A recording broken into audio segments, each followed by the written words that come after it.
ఎక్కడి నుంచి వచ్చారు? విజయవాడ అన్న. విజయవాడ. నిన్న నైట్ బయలుదేరి వచ్చాము. ఎప్పుడు స్టార్ట్ అయ్యారు? నిన్న నైట్ 12కి. నిన్న నైట్ 12కి స్టార్ట్ అయ్యారు. టికెట్లు దొరకాలి కదా, పవన్ అన్న అంటే మాత్రం ఉంటాయి కదా. ఇవే మాకు బాగా కష్టంగా దొరికినాయి. బాగా కష్టంగా దొరికినాయి. ఓకే. సో ఎలా ఉండబోతుంది అంటారు సినిమా? చాలా బాగుంటుంది అన్న. అసలు వేరే లెవెల్, 60,000 మంది దాటిద్ది. సో ట్రోలర్కి ఏం చెప్తారు? ట్రోలర్ అంటే చెప్పేవాళ్ళు చాలా మంది చెప్తా ఉంటారన్న. మా అన్ని పట్టించుకోకూడదు, ఎంతైనా పవన్ అన్న పవన్ అన్న.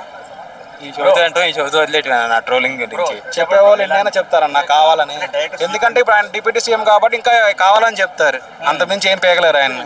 సినిమా అయితే బాగుంటుందన్న, 2 ముక్కలు చెప్పగలను. ట్రోల్సింగ్ అయితే చాలా మంది చేస్తూ ఉంటారు అంతే. అసలు అది చెప్పవసరంలా, తిరుగులేంది. ఆయన మ్యూజిక్ ఎవరో చెప్పే అంత ఇది లేరు, ఉండరు గారు. చాలా బాగుంది టేస్ట్. సేమ్ బద్రి మళ్ళీ ఇలా ఆ టైప్లోనే జానీ.